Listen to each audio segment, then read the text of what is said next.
Good evening, everyone. Happy holidays. Ms. Hopkins, a vocation, please.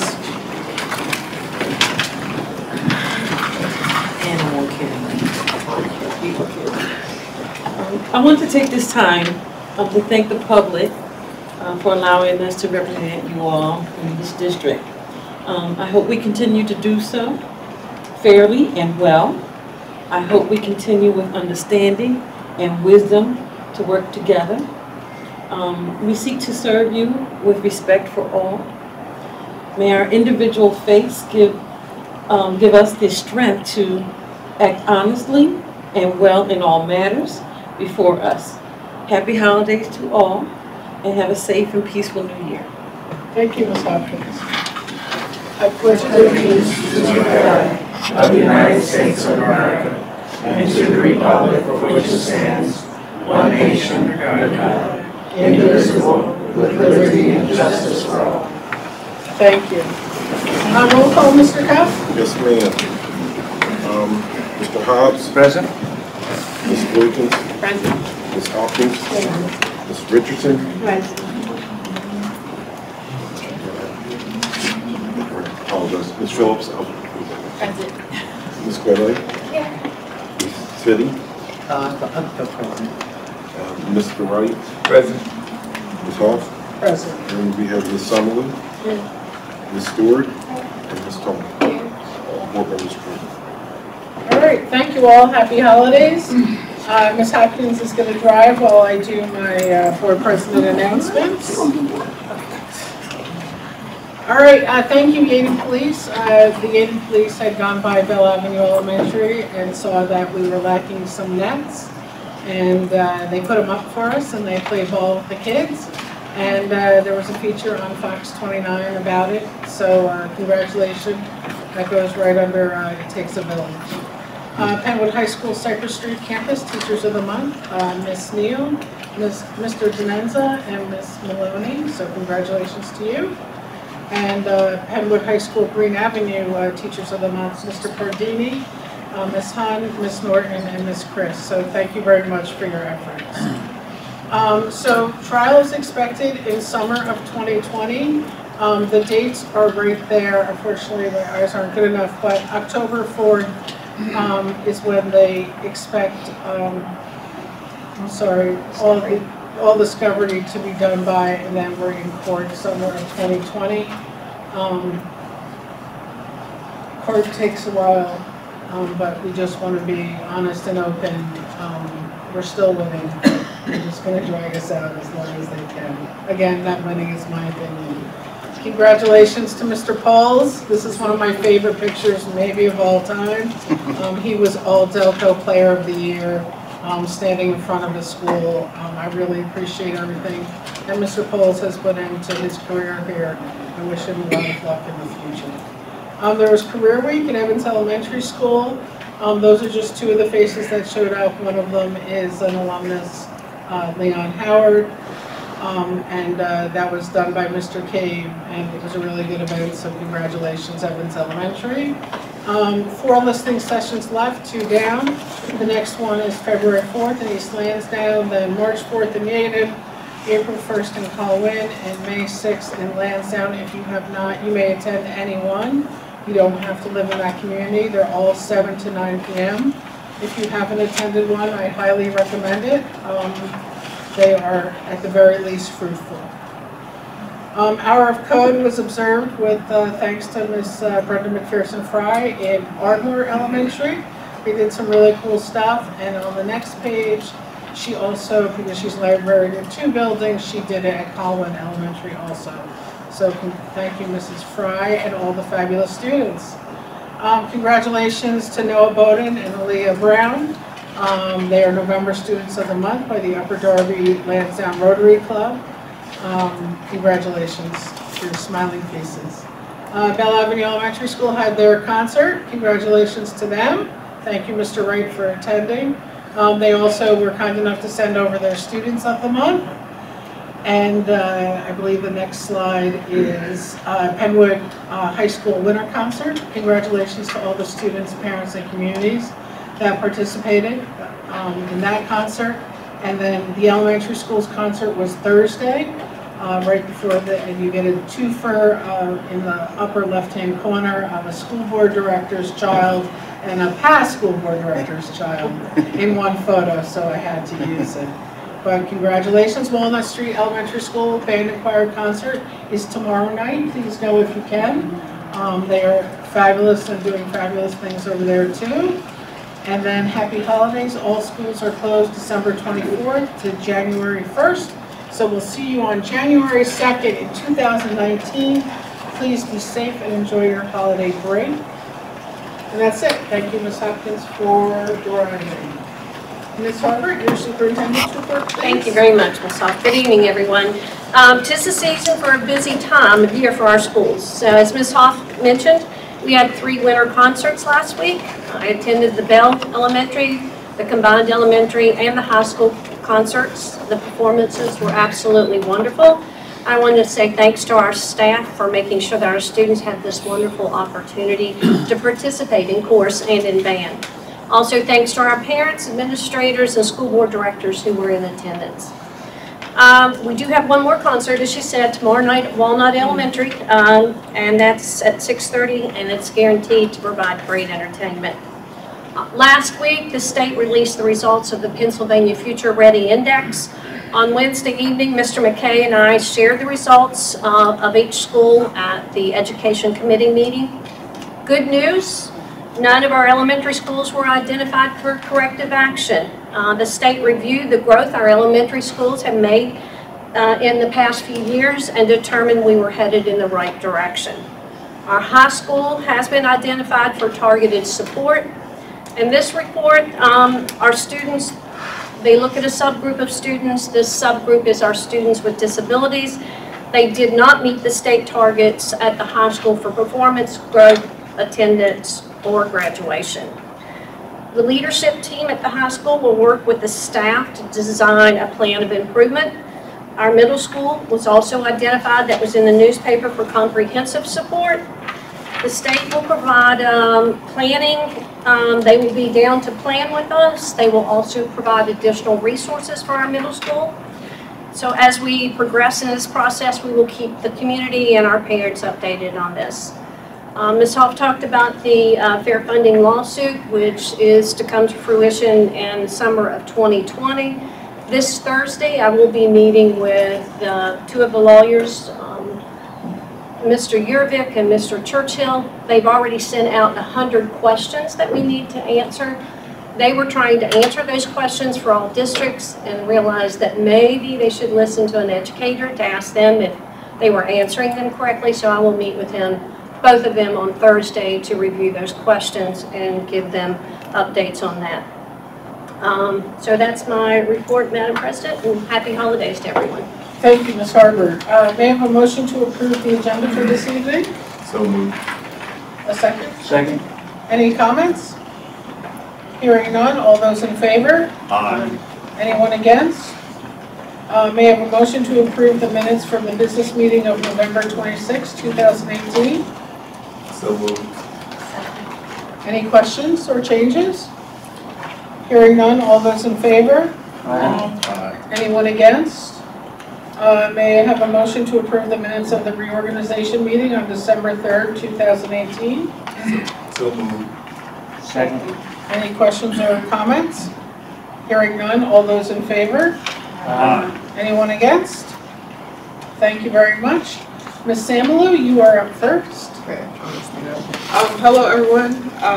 So this month, the speech and debate team competed at, I believe it was Unionville High School, where we all placed and did successfully. And I was really glad for that, because when we go out to schools like that where the demographic doesn't necessarily represent us as greatly and we're still able to succeed at the level of our peers, it does a great thing for our confidence. So I was really glad to go out there and compete with my team and be successful. And secondly, this month we had an assembly with our administration where they broke down the 60-day ban as well as other topics. And the class of 2020 really appreciated it, like having time to really understand the reasons for these policies that are being passed and understanding that they're just not to like reprimand us, but like to really guide us in the right direction. So I really appreciated that. And that's all. Thank you. Great. And Ms. Samalu, speech and debate is coming here, January 10th, right? We're going to be a host school Yeah. for the first time in our history. And we're hosting haiku soon at our ornament. Right. So, Right, so congratulations. Yes. Thank you. And we look forward to being the host. We'll have superior snacks. You wait. Good evening, everyone. The FBLA broadcast and journalism team, they placed first at regionals a few weeks ago, and in the spring they'll be advancing to the states. That's all for tonight. Sorry. I hope everyone has a great holiday in the upcoming week. Thank you. Thank you, Ms. Stewart.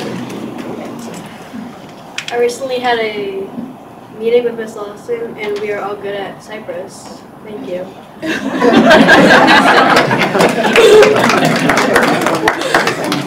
Ladies, please know how appreciative we are of your service to our district. We love having you in our picture and being here on fourth Mondays to keep us informed of what's going on. So keep doing awesome work, and we're super appreciative. Happy holidays. Thank you. Happy holidays.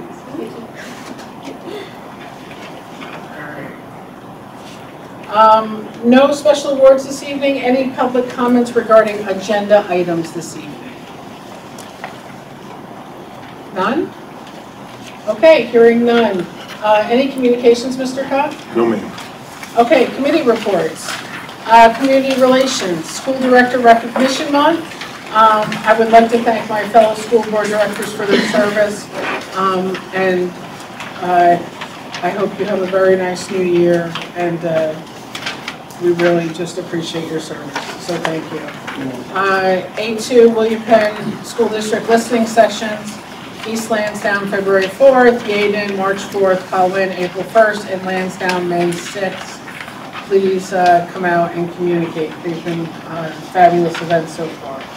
A3 Penwood High School sophomore selected as the PMEA band member, Teresa Dunlap, so congratulations to Ms. Dunlap for being picked to represent our schools January 24th to the 26th. The band, if you've never been to a PMEA band concert, I highly recommend it. A4, Penwood Foundation is accepting Innovator Grant applications.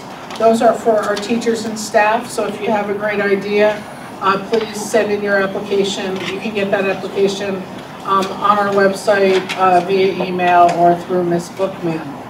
A5 mini grants have been awarded to by the Franklin Mint Federal Credit Union Foundation. Those were given to Alicia Bannister, a first grade teacher at Parkland Elementary, Mr. Cruz, a music teacher at Walnut Street Elementary, and to Mr. Joseph Williams, principal at Walnut Street Elementary, for some STEM projects. Thank you, Franklin Mint, for always being so supportive of us. Harcum College Dental Center is offering free sealant day for children. That is Monday, February 19th. Please don't be shy. Dental is very expensive. Please sign your child up. Lansdowne Upper Darby Rotary Club, again, congratulations to the families of Noah Bowden and Aaliyah Brown. That is a fabulous award. A8, Walnut Street Elementary School was awarded Target Field Trip grants. Mr. Williams and Mr. Cruz got a field trip for the young folks, so congratulations to them too. Any questions on the community relations agenda? Yes. Yes, sir. We need a motion to approve the school director recognition month. We do. So may I have a motion to approve our own award? So moved. Second? Second. All right. Any questions on that? All those in favor? Aye. Anyone against? Congratulations, you just awarded yourself in the continuation of backwards stuff. Okay, Ms. Boykins, Education Committee, please. B1, homebound instruction. B2, termination of homebound instruction. B3, Penwood High School, Great Avenue campus, 12th grade student trip to the Coconut Valley Resort. And B4, creative reading course at Penwood High School. The superintendent recommends that creative reading is added to the William Penn course selection. This course will be provided will provide students with access to young adult literature and the opportunity to engage in collaborative discussion. Various reading levels will be addressed through a wide variety of young adult genres in a reciprocal teaching format designed to foster a passion for reading. In addition to focusing on reading skills and appreciation of reading, this course emphasizes the analysis of author's craft. Students will collectively converse on and engage in themes, motifs, symbolism, diction, plot structure, and point of view of the text. As a key aspect of the process, each student will be coached on how to record observations in a journal in order to understand, analyze, and make connections with works of fiction, and the goal to make every student an active reader. Tests will be determined by grade level and classroom library. This class is offered to students in 9th through 12th grade. This is a semester-long course and is 0.5 credits. Thank you. Any questions? May I have a move, a second? Second. Any questions on the education agenda items? Hearing none, all those in favor? Aye. Anyone against? Thank you. All right, personnel, Mr. Ray? Thank you. The superintendent recommended the following personnel action. C1, appointments, professional staff. B, support staff. C, special education tutor. D, special education IEP. E, Alden Elementary School tutoring program, Title I funds. F, Bell Avenue Elementary School tutoring program, Title I funds. G, East Lansdowne Elementary School tutoring program, Title I funds. H, Evans Elementary School tutoring program, Title I funds. I, technology training, Title I funds. Leadership team meeting, Title I funds, Evans Elementary School. K, PBIS training, August the 1st and 2nd, 2018, Title I funds. C, leave of absence. Okay. That concludes personnel report. Thank you, Mr. Ray. May I have a second? Second. Okay, any questions? Yes, ma'am. Okay, page 12, Yep. under the letter K, 2018. In August, yes, we could not pay them until we actually got the Title I funds. We were just approved in November with our Title I funds, so that's why it's on the agenda now. Anyone else? Hearing none, all those in favor? Aye. Anyone against? There are no property committee agenda items this evening. Budget and finance committee agenda, Ms. Richardson, please. Budget and Finance Committee agenda. E1 is your treasurer's report. E2, your list of bills. E3 is the 2019-2020 budget process. I think we discussed that we would do the E1 and E2 and come back and hold E3. Great. May I have a second on E1 and E2, please? Second.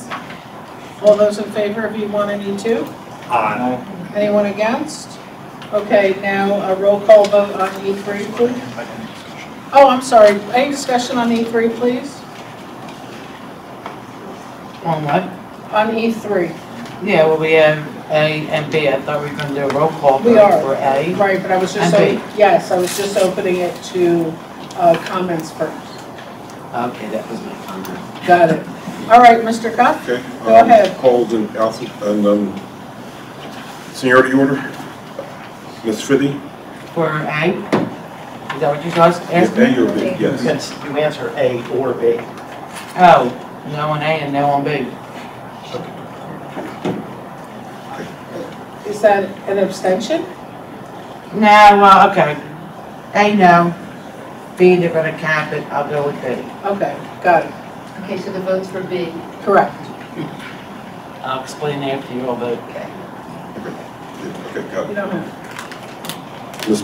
Boykins? For B. Mr. Hobbs? B. Ms. Quayle? Ms. Phillips? Ms. Hopkins? B. Ms. Richardson? B. Mr. Wright, B. Ms. Hall. B. Unanimous decision. Thank you all. I may have a comment. Now is not the time for a comment. The time for a comment was in between. So I got to go in between A and B? No, before we started the vote. Oh, I should have did that beforehand. I'll do it after the whole thing. Okay, you got it. I'll wait till my voices are later. You got it. Ms. Fetty, Policy Committee agenda, please? Yeah, we had a meeting on policy. This is the third time we changed policy. Dr. Brunel? Revision of this for the particular final policy. term. And now it's updated, as the gentleman here, Mr. Curry? Mr. Garthy. Mr. Curry's here. Yes. Could you, Excuse me, sir. Can you Mr. please Curry. stand up? Hey, sweetie, how are you? Good, how are you? Can you please read the revised policy for me? You have it? Which is in green.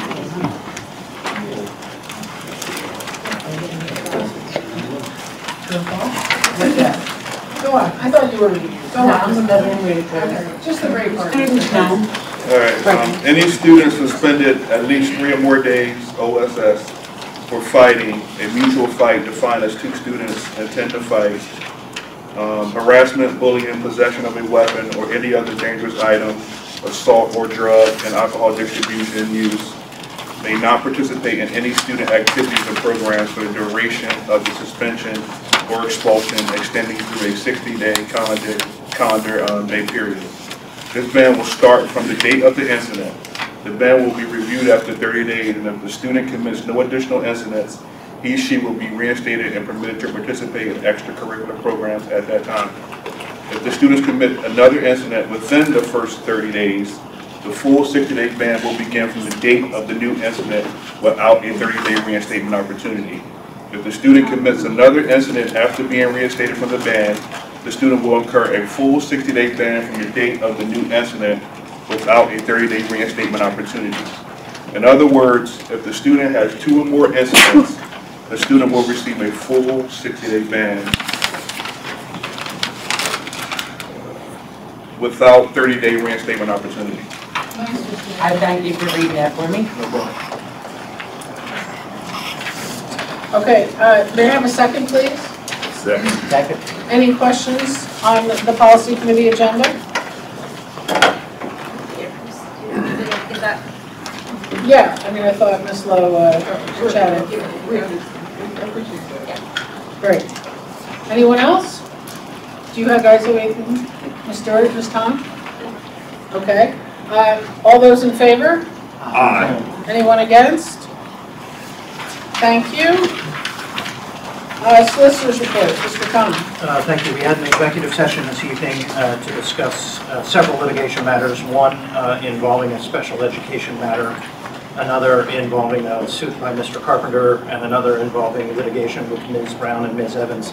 I did want to mention, because of the way because of how some of last meeting went, it has been my instruction to the board not to engage in litigation at a board meeting. So when a plaintiff in litigation raises things in a board meeting, I have asked the board members not to respond or engage because it's inappropriate once you're already in litigation. So I just want the members of the public to know that it's not that Mr. Carpenter, for example, isn't being heard, but that there isn't going to be a dialogue then to be introduced as evidence in whatever lawsuit then happens down the road. Thank you, that's my report. Okay, thank you. Any old business, Mr. Cuff? No, ma'am. Any new business, Mr. No, Cuff? ma'am. Reports, Delaware County Community College, Mr. Wright? Only report I had this month that I attended Dr. Parker memorial service, was well attended by the staff and Delaware County community. And as I said before, Dr. Parker was a great educator and president who will truly be missed. We will have a meeting January 16th with all the representatives in Delaware County in reference to talk about our budget. That would conclude my report. Great. Does that mean the 16th or the 17th? No, that would be for Delaware County Community. That would be January 16th. Oh, okay, thank you. All right, great. Delaware County Intermediate Unit, Ms. Finney? Yes, we had a very lengthy meeting, which is the first Monday and the second Monday of the month. I have met the Lawrence Feinberg, Right, who's a correct. very upstanding guy. And I wasn't aware that they hold meetings every month, that the legislators, I asked could I join, but it's only open to the president of the board. Right, that's the, Hold on. I find that to be a little misleading. I think I would like to attend because I do talk to my legislators every week on a name-to-name basis, so I like to attend. So they're trying to clear for me so that I can attend. It's very informational. There's a lot going on Delaware County and DCIU. First of all, the children that the cook classes, they've been cooking for us, and let me tell you, I want to thank them for their hard work. It's unreal what these children can do. I would like them one time to be able to do a feast for us, so that we can understand and see how they. It's unreal. And I want to. You're on that, aren't you? And I want to thank you because we do thank you cards every month, and really, it's really an honor to have them do this for us. And I like as a board, we really don't get that. I think we need to see what we're putting in our culinary school, which is top notch. Thank you. great, thank you, Ms. Fitty. Just for clarity, I have the diversity meeting on the 17th. Is it the 16th or the 17th? The 17th. Thursday, the 17th is the diversity meeting. Thank you. Ms. Finney, I happen to attend the Delaware County Legislative Council. I know, they told me you do. Right, and it is a fabulous group. We are working on I'll say an ask of the governor to include more funding in the budget for 2019 for public education, special education, etc. So we're working on that. We do have a couple times a year where we invite the entire board to come, so I encourage you to come to that, and I'll pay pull more attention to it the next time. Okay. Thank you. You're welcome.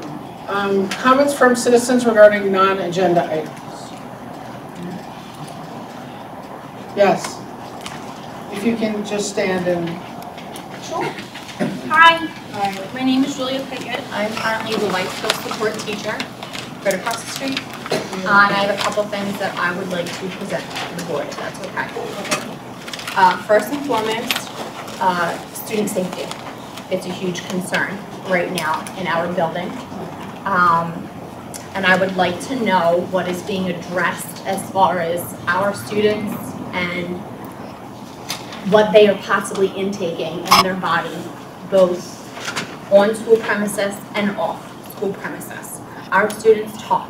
Our students are very open and honest with us. And when we have students who are being escorted out by the police, or we have students who are being escorted out via an ambulance, and all we constantly are hearing is that edibles are taking place in our building, I would like to know how this is being addressed for the safety of all of our students. And I'm not just speaking on behalf of special education, which takes it on a whole other level. What are we doing? Are our parents being notified? I'm a parent.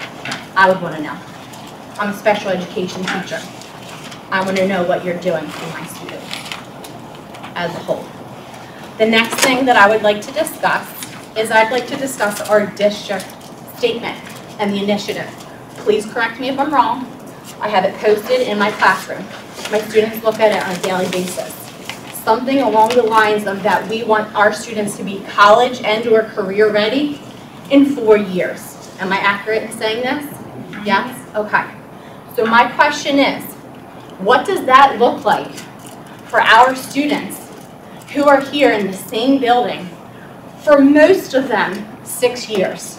We have students who are 15 to 21 years old. How does that initiative work for them?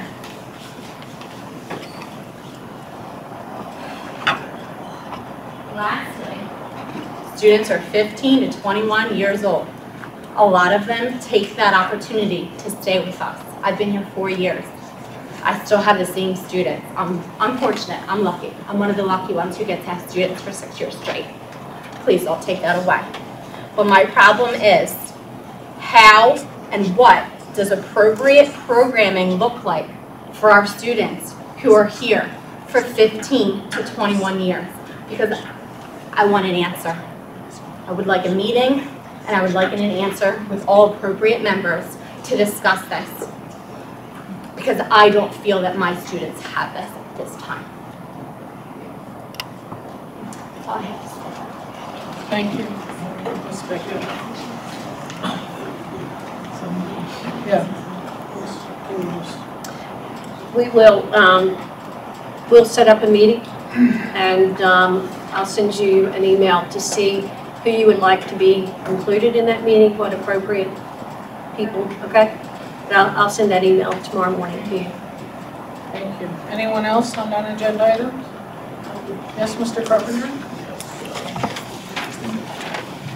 Just had 4 quick questions. Question 1, how many special education teachers consistently use AIMSweb for progress monitoring in 2017-2018? Number 2, how many students were enrolled in AIMSweb for the 2017-2018 school year? Number 3, what is the status of the new school, assigned staff, and the average daily attendance of students? And question 4, when was the last time WPSD ensured PA Code 14.144 facilities for our special education population, with priority consideration given to our LSS population at the high school? You know, the whole square footage per student, because caseloads is different from how many students you can actually have in the room at one time. You can find that in the PA Code. And I'm under my 3 minutes? Okay. And the last thing is I will, who should I give this to? You know, per your, you know, public policy, questions will be answered within a week, 1 week. So who should I give this to? And I have made a few copies so that I can come and pick it up in 1 week. I'll take them, Mr. Carpenter. Okay, I'll give you one. Can I get a copy of those? Oh, you want, yeah. Anybody else want a public? I have a few. Thank you. There you go, Superintendent. Thank you. School Board Thank President. So, and within 1 week, who do I come and see? You, Ms. Harbert? Okay. Oh, we're on break right now, right? Are we on break? So should I wait until the 2nd? We'll go on break after, you'll have to wait till after the new Yes, year. yes, I'll wait till the 2nd. That's no Because problem. we're out of the office. Okay. Thank you. Okay. Anyone else on non-agenda items? Yes, sir. It's good. Mr. Carpenter, you have another copy? Oh, yeah, yes. I can make it times, you know. I can take a picture of it. You can have one. Oh, I have another one here. I also signed it and put the date and everything, you know. There it is. All right, thank you. All right. Anyone else this evening? Yes, Ms. Yes, are we aggressively addressing the issue with the brownies and cupcakes at the high school? Aggressive having these kids and... We are. Okay. Everything that we're doing, yes, we are. Only because Barbara likes to make cupcakes and give them to people No, and she's... we're very aware the incidents are coming in. Dr. Bruno and I both are reviewing those incidents. The administration over there are taking the appropriate steps. And so, but we are aware.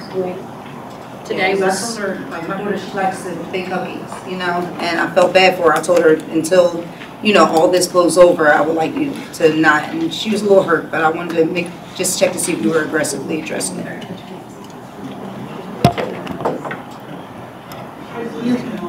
a parent and a teacher in this building, it was really, really scary because we were informed so late about it. And I had to have a long talk with my son about not touching anything that anybody gives to you.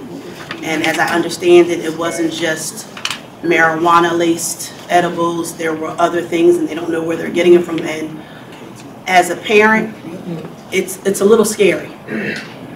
It's a little scary. As a teacher in the building, I'm really scared. Because my kids love me. They're always giving me something. Here, you want something to eat? And now I'm like, hey, no. And long fact, I have to be worried about my son and his friends. So we really need to aggressively deal with this and also not try to brush it up under the rug, because as a staff member, I felt very uninformed. And we used to have meetings to talk about these things at the end of the day when we had incidents, and all of a sudden, these things have stopped. Okay? So Mr. Curry, I hate to call on you, but you probably are the best, and Dr. Bruno with the incident reports. Do you want to, we've had 2 incidents, right? I believe it was 2. I will have to look at the paperwork, I'm not sure on that. Okay. I remember reading 2 incident reports where we had cupcakes, 1 incident, and brownies. Is that? When was this? This, yes, today? And we had a situation today, yeah. Situation today. But it was the student didn't take anything, but we did have a situation that we had to handle in the bills. So Dr. Bruno, hold up. So what are we doing, Dr. Bruno? I'll get to you this second. I have already reached out to Holcomb and made contact with their prevention specialist, and we're looking for a program, some information, some sort of information we can bring to the students and to the parents, okay, to address this situation. What about this? When did this happen? It has happened for the last couple months that we have been getting the sporadic reports of edibles. Some of them didn't reach an incident report, but I also get reports from the nurses, which falls under pupil services, and so a couple of them came under that. Right, can we make sure that we're communicating with our staff also? Significantly, Ms. Boykin? I'm waiting for Holcomb to get back. Okay, Ms. Boykin? So the comment, I have a few comments, but I'm just gonna go to this point here. Unfortunately, the board does not know about this, so all of this is a little bit shocking to us in general. Talking to Mr. Curry and Dr. Bruno, all this is new to us, for one. For 2, I just would like to know, after the first incident occurred, what was the corrective action that was set in place? Was there a mandated meeting with teachers? Was there any type of drug counseling coming in? What was our first corrective action after the first event? There's a mandatory SAP assessment for any sort of violation along that nature. And after the SAP assessor is done doing their evaluation, they can prescribe counseling or some other form of treatment for the student, and they involve the family with that. Okay, so that is just on an individual basis. Yes. So what I'm talking about is for the whole school and for our staff. That's why I reached out to Holcomb. And I did that last week, and I'm waiting for them to get back to me. Okay. Is there any suggestions of with regarding to making sure that we get the police involved? Could we have police dogs to be able to find out where this, like if someone's coming through the door with it, we can be able to stop it before it enters into our school? Are there any preventative measures set in place that we've talked about to be able to stop it from getting inside? We have done that on a random basis before. We will continue to do it. It hasn't been scheduled at this point with the holidays coming up now, but in the beginning of the year, we've already made contact with Lansdowne, Yeadon, and Darby about doing something like that. Anyone else? Yes? Dr. Evans, Ms. Boykins just spoke about preventive measures, and my concern is, Ms. Pickett and I, we teach students who are nonverbal. We teach students who may pick up things and put them in their mouths. We have students who are out in the general ed population who are our students in the inclusive setting. So we need to know what it is we need to do to be preventive for our students that we have. Thank you, Ms. Evans. Mr. Burrow? Karen Burrell, Darby Burrell, parent. Just want to know, where are we with the terms of looking for a new superintendent? Have we started a committee? Have we started looking? Or are parents open to join that committee and kind of get some kind of feedback? Yes, we're going to have our first meeting the 3rd or 4th week in January. We talked about it in pre-session. Ms. Phillips, Ms. Quayle, and Mr. Wright will be co-chairing the committee. Can I volunteer as a parent? Yeah, we'll put your name. We need to leave our processes up and have that first meeting, but yes, of course. Are students allowed to sit in? Yes, yes. And also staff. Yeah, of course. We'll write. Everyone will be welcome. Of course. There'll be meetings. It depends on how we end up doing it, what firm we hire, etc. Yes. for the problems that we're having. Last Wednesday I saw a cop in an ambulance. I got very nervous and upset. At East Lansdowne, we had had someone come up from the district DA's office to talk to our children about cyberbullying, drugs, and name it. It didn't cost the district nothing. I'm trying to get them to come into the 9th grade, middle school, and high school and talk to our children about illegal drugs. Some drugs look like candy, they could look like this and be coated. And it could be really nasty. That sparked my attention.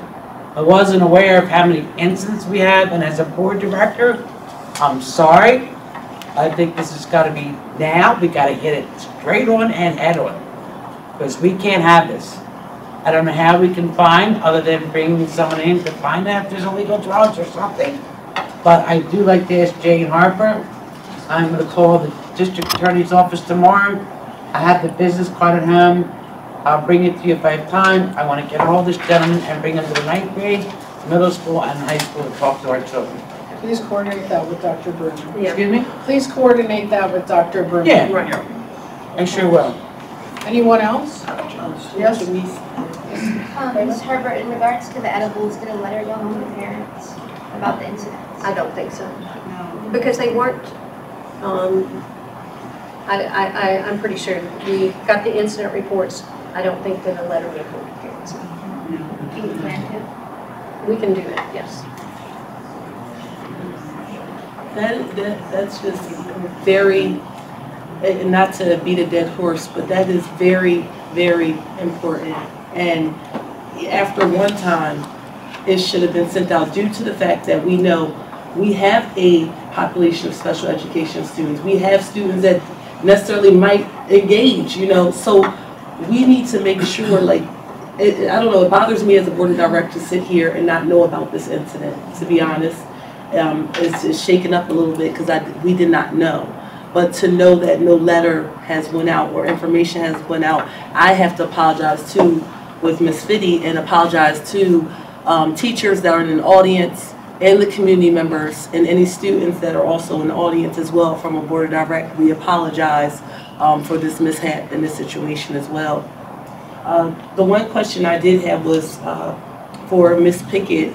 Just thank you very much for the statement that you made. I just wanted to, I'm really big on addressing or trying to at least address people's concerns while they're meeting. But I just wanted to ask Ms. Greenstein, with the comment that she made about 15 to 21-year-old students that are here, can you address that there is something we have in place to let the public know that we do have something in place for this, or a curriculum or whatever that is supposed to be put, just so we have an understanding and that something is addressed to Ms. Pickett for what she has brought today? I can address that. Yes, we have had our students who are in the life skills have alternative career options. They can participate in a program called Options, which gives them work experiences. Some of them even get paid jobs. They also get apartment living and things that prepare them for independent life once they have graduated high school. They have a right to an education through age 21, and it puts school districts in a tough spot when you have students who, when the expectation is to be college and career ready in 4 years, but the law says that they can stay in school to age 21. And many of them do want to do that because it gives them that extra time they need to practice these skills and get ready and have the extra programming like Options and VOTEC. Some of our students go to VOTEC, not the life skills typically because that's a certificate program that doesn't have much special education support. But they get the life skills in the life skills classroom. They continue to have academic instruction as they should, and then they also get career and vocational support with supported employment and other travel training, other types of things that get them to a place where they can be more independent.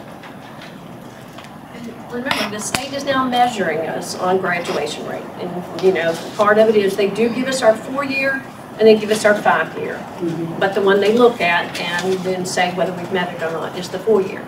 Even though there's a law and federal government says children can go to the age of 21, the state has decided they're going to look at that 4-year cohort to see how many kids we are graduating in 4 years. Yeah. The biggest concern is that what we're doing now. You know, I understand that the state has put this mandate on us, and we talked about the Future Ready Index, but it's what I'm concerned is the now. Doing what we're saying we're going to do, following what we say we're going to follow.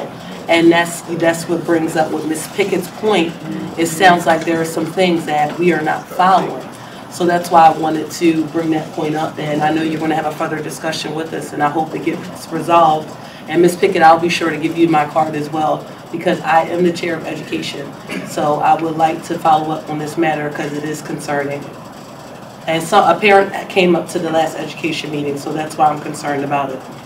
Thank you. Anyone else? Yeah, Mr. Brooks? Mr. Brooks, here at Penwood. When you brought that up about the education, I have a concern, because everyone knows I do the OC program, credit recovery.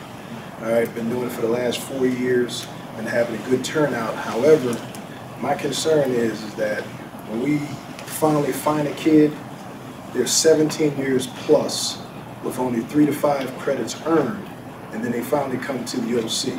And at this point, for whatever reason, for truancy, behavioral, documented and undocumented social emotional issues, they come to the OC. And then at this point now, they're put in a situation where they have to self-teach, self-learn, where they lost the opportunity to be in the classroom with an instructor. So, but my thing is, we're getting them where I'll get a 17-year-old doing 9th grade for his or her 3rd time. And I'm looking at it, this is mostly, it looks to me like this is a district thing, when we start from K to 8, because if you go to the middle school, if they're 7th grade and they don't do well or they don't meet a standard, they're going to pass.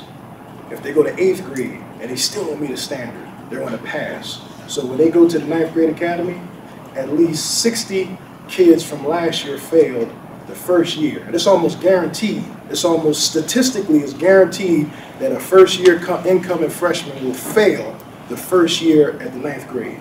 And then some of those kids are still failing a 2nd year. So I don't say anything against my cohorts ever.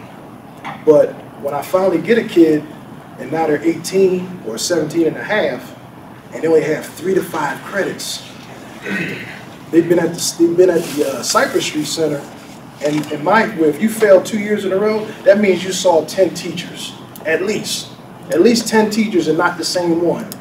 So I'm trying to see where, as a district, where are we going to attack the problem at? Because when they get here and we start talking about our 4-year cohort and kids not graduating on time, most of the kids that I've gotten in the last 4 years, or the last 3 years, they've probably stayed in school an extra year. Some of them always 5 years. So very few have done the 4. But it's just concerning because I just finished one girl that's in the OC now. She's 20. I just got her to finish everything. She's 20 years old. So she is in a situation where now she doesn't have to come to school all the time. But what I had to break down to her is that because she's 20 and she's in this school, she can't have any issues, like social issues. Like social issues like a misunderstanding at lunch with a student who's younger than her, who's 15. That becomes another problem if anything was to ever occur. So I'm thinking we have an issue from K to 8 that's causing our 4-year cohort not to be where it needs to be. And this has been going on for a long time. But I'm telling you, we got the kids that are coming into 9th grade, they're ill prepared to come into 9th grade. Because now they're saying that the vigor, they was like, yo, if a 50 was good enough for me, a 50 in middle school. Now that 50 is not good enough for me in high school. And these kids, they're ill prepared, and they're failing the first 2 years, guaranteed. You can check, everybody knows the stats. You can check it. But then when we come over here, then the pressure's on us because, oh, we got to get this fixed. You just pulled a kid out of regular ed population. They come to me in the OC, Troy, he only has 3 credits. 3 credits. He's 18. Okay? We're going to put it 10th grade. So now we still got to get all this done in a matter of 2 years. Or it depends on what they have to make up. Some of the kids, I talk to their parents, they're going to run into risk of aging out. Okay? Aging out. And that's a serious issue because some of the kids don't understand they can't pay for a GED. GED it costs too much and they just won't be able to afford it. But the kids that are coming from the middle school, coming to Cypress Street, they're not prepared. And this has been going on year after year. You know, the numbers have been climbing. Last year, 60 was the biggest number. Before it was always like in the 40s. And that's still bad. But the thing is that they're staying over at Cypress for at least failing 9th grade 2 years in a row. Now they're like 18, and now they're coming over here. And when they get here, they just put them in because they can't do cyber school because there are other issues because now they need support. And I think we're misplacing. I know I talked to Dr. Bruno last year. We talked about, you know, if ombudsman ever came back, because some of the kids with the social emotional issues, you know, that are in the school, sometimes it affects the climate of the school. Because sometimes it's almost like, you know, it's almost like they don't fit in, almost like a misfit because they fail academically and they haven't been successful. So if they're not successful in that area of academics, then they're not going to be a student here in the building. And a lot of that stuff comes, I mean, we have to look at it, because before I used to say it's the middle school, they get to pass through. But if you take it a step further, start from K and then go K to 8, because the kids are not ready. And they're failing by the strong numbers. And we're working backwards because we say we got to get the cohort done. And it's like, how are we going to meet that goal if the kids are notoriously failing year after year in greater numbers? So it's almost like we're running in circles. So we need a plan. I'll get the numbers from the board members for those 9th graders who are currently failing more than 2 subjects and get that out to you so that we can, just the numbers, so that we can be aware of what's going on over there and make sure that we are addressing it. I know that you've been calling parents, right, as students are failing. That's one of the requirements to call at. With me in the OC, I'm talking to everybody. I'm talking to your parent, guardian. So I'm always on the phone because I need their help. If they have a laptop or computer at home, if they have internet access, I need them to make up that time at home. When we're here in school, if school starts at 7:30, I say by the end of the school day, 2:17, you should have at least 5.5 hours done of academic work. And I'm pushing them to get done because it's a whole different ball game over here when they're in the room with me, because we're talking 2 years, 3 years of just failing. And now it's like you got to remotivate them, you got to encourage, you got to build a rapport, and not everybody, if I'm absent and I'm not noticing that day, everybody in the whole building knows. Any sub, because that's the kind of impact that I have with them, and they won't blend with anybody else but me. Right, and that's the reason why the Opportunity Center was started for these students. It has been historic, and we wanted to find a way to help make sure these students were graduating. So I believe the Opportunity Center has been a positive thing for our students. Right. So it's working, but I just feel bad because if I'm doing all that one-on-one, and I'm in a room by myself with certain teachers to come in certain periods except 5th period. So I get one teacher. Okay, so it's like 4 other people, 1 period, and I'm by myself, but I deal with all 31 alone. Okay, so what's going on at the other schools where kids' parents are not being called all the time and letting them know, hey, your son or your daughter are failing. What are we going to do? We need a plan. You know, we can't wait till we get here, because now here we're just trying to pick up the pieces and trying to do what we can. But we got to have a preventive measure early on. You know. All right. A public apology. I missed that Mr. Cuff gave the time expired. That's my fault. Ms. Brown? Hi, Ms. Brown, Darby. I had a couple questions. So, a couple of my students were asking about the bocce. Is that going to start up anytime soon? They do have, well, they had a team. Is there a deadline for that? Is anything happening? So Ms. Evans resigned right around the time that practices were about to start. We put out feelers to see if anybody would take up the coaching position, and Tracy Boyle agreed to do so. I put out an email to her asking her for any information about when she's starting practices. And we're also working, she's supposed to be working with the association to figure out what the revised schedule will be so that they will have games. Because they were, you know, because of the timing, we didn't have a coach at the moment when we needed to start scheduling games, so they left them out of that schedule initially, but now they're going to revise the schedule and add us back into it. Can that not, Mr. Cook, can that not be a part of my 3 minutes? Thank you. So the second thing, I do want to say with Mr. Brooks, just to piggyback off of that as a counselor, I see good teaching everywhere. I do feel like I connect with elementary through middle school, but there's a lot of teachers who don't connect because we don't get a chance to see each other. We don't get a chance to plan lessons or do things together.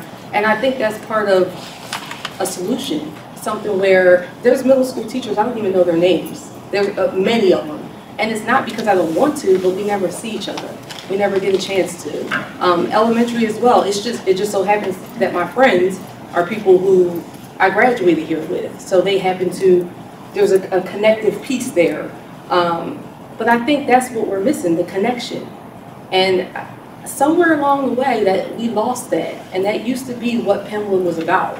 And I just feel like we're losing a lot of that. As far as, I did say communication between as far as with the board members, I don't have a problem talking to board members. However, a lot of teachers say they don't want to for fear of being retaliated against or for fear of, you know, something happening. And I do hear board members saying, I want to hear from teachers, but I also hear teachers saying, I want to say something, but I'm just scared to do so. There needs to be some kind of connection there. Some kind of way they need to feel comfortable enough, because it shouldn't be secrets of what's going on in school. In order for you guys to address it, you need to know. So I hope that, you know, with everybody speaking tonight, it ends up being a positive thing and not something where, you know, it's someone wants to get someone or not get someone. We're all here for these kids.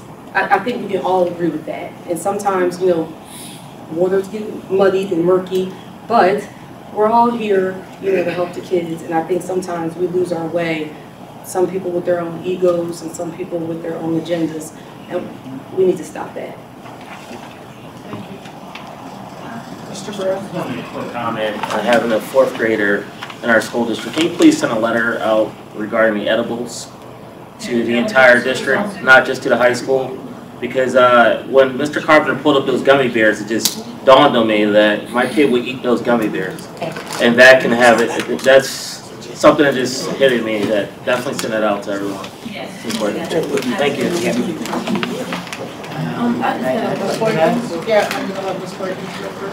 I just have one question. Mr. Brooks, you've been in OC for, you said 4 years? How many years? This your 4th year. So my question to you is that how many new students come in through your flow every single year, you would say? Like, what's the rate? Usually it'll be, like, first I have the returners, ones that did not graduate but are going to graduate the following year. That's usually around, it's been accurate around, I'll say about 12. So I'll say, okay, I'll have 12 returning, and then they'll try to bump the number up. What I talk to administration about is not trying to max out that room by trying to get 40 kids in there, because if you ever seen OC, and we have students who are credit recovery with social and emotional issues that are documented and undocumented, and I always argue with them about putting kids in there with IEPs because they need a little extra support that I can't provide everything. So we try to be smart, but my biggest argument or biggest fight is overpopulating the room. Okay, when you overpopulate the room, that's a struggle for a young lady or a young man who's already having issues, who's out of the regular public education area and has to come into an area where we stay in the room and you're locked on a computer or laptop from 7:30 to 2:17. You only leave the room to go to lunch, go to water, get water, or go to the nurse.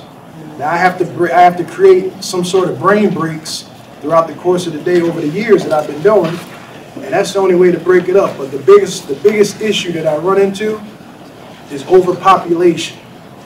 Do we have truancy? Yes, we do. We do have truancy because some kids who are absent 10 days consecutive in a row, they do get dropped. And a lot of times their truancy, they were truant in regular school, they're going to be truant when we send them to the OC. So that's not going to change. That's probably going to be consistent with a student who has that issue.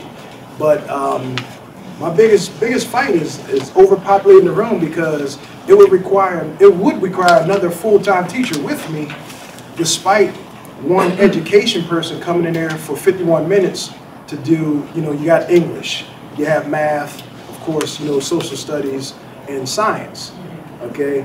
And then I'm in there by myself doing 5th period, and like I said, when everybody's there, I can have all 31 kids there.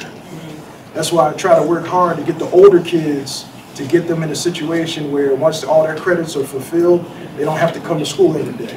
So that kind of alleviates the that helps control the population. But I'll say the biggest argument is don't overpopulate with these kids, because these are newer kids who can't stay at Cypress anymore, and also who can't stay here because the counselors have identified that, John might not pass. He's going to need the OC. So the counselors identify that, or like I said, coming from Cypress because they're too old to be over at Cypress, because the youngest kid at Cypress is 14.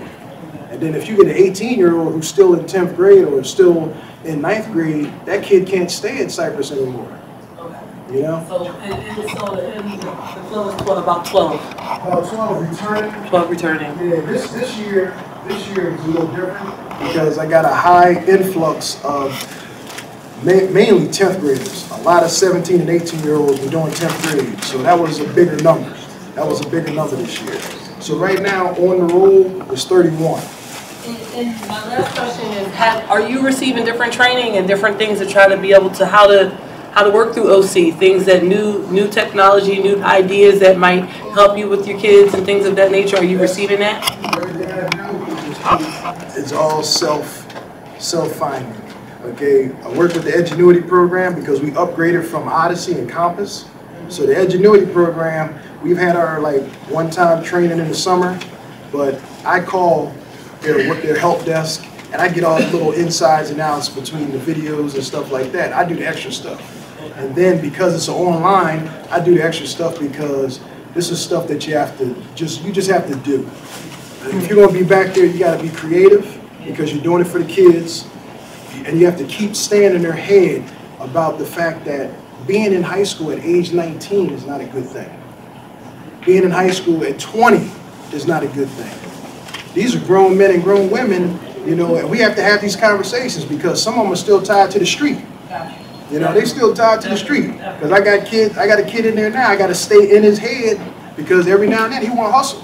Yeah, I can understand. So it's like I got to be able to speak both languages.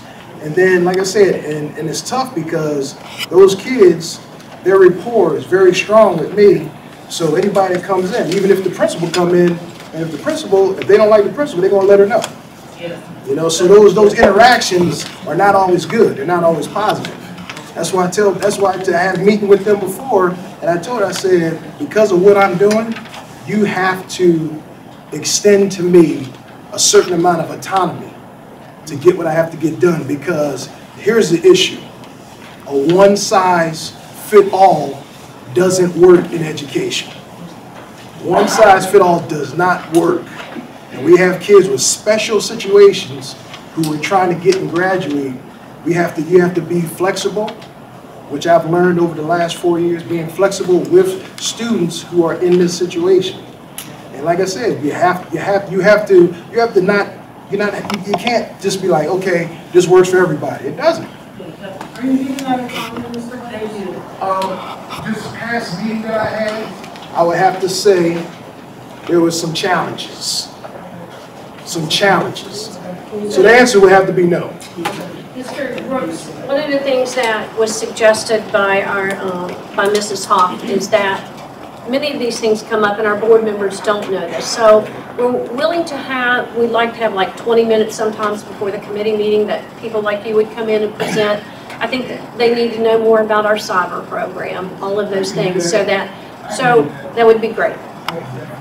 I'm also, when you collect that data, I'm also just interested to see how long those students have been with us. Okay, yeah. Right. So, yeah, how many, that would be good to know, how many of the students who are coming in, have they really been with us through K through 8, so. Yeah, like some of them have been in District 1, and then you know how we get transfers in from either a charter school or Philly or somewhere else. We'll collect that data too. I don't know. Let's not miss the root cause though. Like like I'm hearing all this, let's not miss the root cause. Where he's identifying the problem is at. Let's make sure that we address that, because we can keep putting fixes in there, but if the root cause is with our K through 8, and we need to network our teachers and staff together, that's maybe a way where we need to start. That's what I'm trying to say. Absolutely. Ms. Finney? We were just talking about having extracurricular classes, am I not Right, correct? that's yeah. Why can't we have one for them and not name it anything but achievement? Okay? We have morning and after school programs from K to 6. And there is some that are working. Why can't we do it here? I mean, those are things that we can look at. And I think that with this gentleman saying, that's alarming. I mean, I went to Yale High, my kids went there, went here. One teacher said, I'm going to hold your son back because he's hurting. They're great. I said, yes, you're the educator, I'm not. Next year, he'd excel. So I'm trying to make it where, I know you want to cut me off, it's getting late, but no. No, I just don't want to add the family history stories. That's my history story, I can tell anybody I want. I'm an open book. So I think we need to have an extra class for these students, and then call it the literacy class, call it the achievement class, call it whatever you want to be. So we don't name these, we don't label them. We need to get help to them. Because you see on the board, you got the other children in band and all this achieving. Now we're talking about the other children that aren't making it. How we reaching them. That's the children we gotta reach. And I feel you, and I thank you for your honesty. Thank you, Ms. Finney. Ms. Cole? I was just thinking about the teacher connectivity and across the district. I was just thinking, I think the listening sessions are in part trying to be a space to do that sort of systematically as one piece. So I feel like we talked about it earlier in the meeting, but I just wanted to raise that again as a chance where I was going to ask, is that something that's being sort of promoted with teachers? I know we're talking about it here, but how is that sort of, It's put into the school's flyers, put in there, depending on what community it's in. So the idea should be that most teachers know about them and see it as a space to come and talk. Yeah. I'm not saying it's the only answer. Right. I'm just I'm pointing out as one. It's just, I think that we've been pushing it more to getting residents to come out, because a lot of our teachers don't live in district. So I think it's more so like when we're talking about listening sessions, I can say for myself, I'm not telling teachers to come out. I'm talking to Calvin residents and people around, telling them to come out. It's not more so. I didn't know we were supposed to push it to our teachers, but I'm just saying I don't think we're doing that. I mean, I think about the community of a school, including teachers, and teachers being some of the most directly affected by issues in our schools, right, as well as students, parents, and I feel like, really thinking about our students feeling like that's an important place for their voice too. So when we think community, I feel like we have to think the school broader community connection. Yeah. Just to agree. Mr. Ray? All right, thank you. Mr. Brooks and the young lady, I'd like to meet with both of you at this meeting. I want to go back with college ready and career ready. And that is something that's been pushed as being represented from Delaware County Community College. One of the things that's you're right is children don't know what university they want to go to, or college or career, because they're not being exposed to it. Then yes, that would create some problems in the school, and they probably just have no purpose why they're here.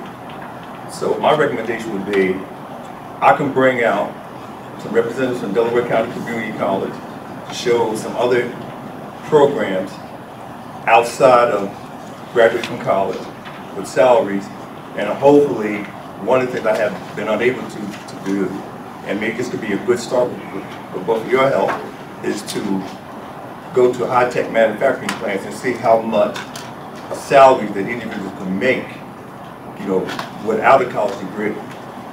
So that would be a way to engage. But what I didn't hear, what I heard from you, what I didn't hear from Mr. Brooks, the students that you have, they didn't know what college they might want to go to, what career, have that been brought up? Well, I did stuff with them last year with a gentleman from the automotive technical school out there in Exton. This past week, had the U.S. Army come up for an hour with our kids, and they really had a lot of dialogue for them. The two colonels that were in the school during lunch, him and I talked the week before. He said when he's done there, he'll come up for an hour, talk to the kids, to give them other options. So I try to create other options for them. Because we're in the room with laptops, I talk about jobs, filling out applications. Okay, anything after they're doing, when they're doing their work and they need a break, fill out application. So after the end of the year, I'm gonna give you my card. We can set up, because Delaware County, we have a big promotional item showing about all the high-tech manufacturing jobs, and then we can go out on a field trip to see what it looks like and the salary that you can make. I think that would be good, because that would show some interest. It would show interest, because what I have to convince the kids to stop saying, they always tell me, Brooks, we feel like we're in jail. Because we're confined to one room, we only leave for lunch, and then you can get water. And I try to keep the room as pleasant as I can, but because of the way the program is set up, we're in one room. You know, we're in one room all day. And that's and the kids always say that. So I always try to downplay it, like, look, I know what it looks like, but that's not what it is. We just have to work with what we have.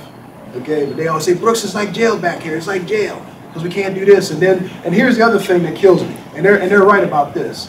When they do go into the regular populated school, they got to stop being looked at as, you know, being, oh, that's such and such. And then you don't make the kid, don't antagonize the kid or make the kid feel some type of way, because they're already in that situation. So what it is, it's like they're labeled.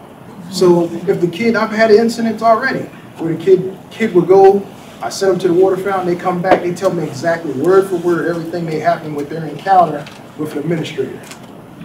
Word for word. And I know, because I have to tell that administrator, don't antagonize certain kids. It would be a great opportunity for both of you to be together, because you're absolutely right that we need to know what college ready and career ready means, how we're preparing our students, how many students are graduating, and what other things I'm concerned about at graduation. You know, I'm going to ask you again, I want to find out how much was awarded to our students for scholarship. Because every school pretty much do that, pretty much but us. So hopefully this will be the first year. The fact is, though, we got to get that kid. Right. Oh, really? Okay. I remember we once filled out a grant for fun furniture for that room. And we're not successful, but yeah, and if you do a great job, and there's 3 rooms back there, correct?